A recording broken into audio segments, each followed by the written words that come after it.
സങ്കീർത്തനം 39. മനുഷ്യൻ നിഴൽ മാത്രം. ഗായകസംഘ നേതാവിന് യെദുഥൂന്.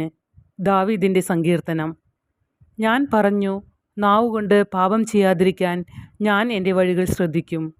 എൻ്റെ മുൻപിൽ ദുഷ്ടർ ഉള്ളിടത്തോളം കാലം നാവിന് ഞാൻ കടിഞ്ഞാണിടും.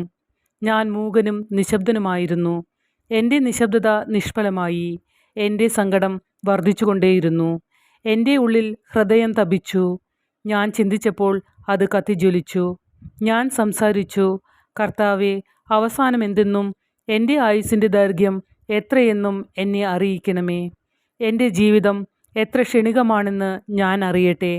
ഇതാ, അവിടുന്ന് എൻ്റെ ദിവസങ്ങൾ ഏതാനും അങ്കുലം മാത്രമാക്കിയിരിക്കുന്നു. എൻ്റെ ജീവിതകാലം അങ്ങയുടെ ദൃഷ്ടിയിൽ ശൂന്യപ്രായമായിരിക്കുന്നു. മനുഷ്യൻ ഒരു നിശ്വാസം മാത്രം. മനുഷ്യൻ നിഴൽ മാത്രമാണ്. അവൻ്റെ ബദ്ധപ്പാട് വെറുതെയാണ്. മനുഷ്യൻ സമ്പാദിച്ചു കൂട്ടുന്നു. ആരനുഭവിക്കുമെന്ന് അവൻ അറിയുന്നില്ല. കർത്താവേ, ഞാൻ എന്താണ് കാത്തിരിക്കേണ്ടത്? എൻ്റെ പ്രത്യാശ അങ്ങയിലാണല്ലോ. എൻ്റെ എല്ലാ അതിക്രമങ്ങളിൽ നിന്ന് എന്നെ മോചിപ്പിക്കണമേ. ഭോഷൻ്റെ നിന്ദയ്ക്ക് പാത്രമാക്കരുതേ. ഞാൻ ഊമനാണ്. ഞാൻ എൻ്റെ വായ് തുറക്കുന്നില്ല. അവിടുന്നാണല്ലോ ഇത് വരുത്തിയത്. ഇനിയും എന്നെ പ്രഹരിക്കരുതേ. അവിടുത്തെ അടിയേറ്റ് ഞാൻ തളർന്നിരിക്കുന്നു. പാപം നിമിത്തം മനുഷ്യനെ അങ്ങ് ശിക്ഷിക്കുമ്പോൾ അവന് പ്രിയങ്കരമായതിനെയെല്ലാം അവിടുന്ന് കീടത്തെ പോലെ നശിപ്പിക്കുന്നു. മനുഷ്യൻ ഒരു നിശ്വാസം മാത്രം. കർത്താവേ, എൻ്റെ പ്രാർത്ഥന കേൾക്കണമേ.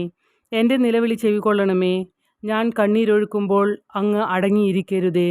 ഞാൻ അങ്ങേക്ക് അല്പനേരത്തേക്ക് മാത്രമുള്ള അതിഥിയാണ്. എൻ്റെ പിതാക്കന്മാരെ പോലെ ഞാനും ഒരു പരദേശിയാണ്.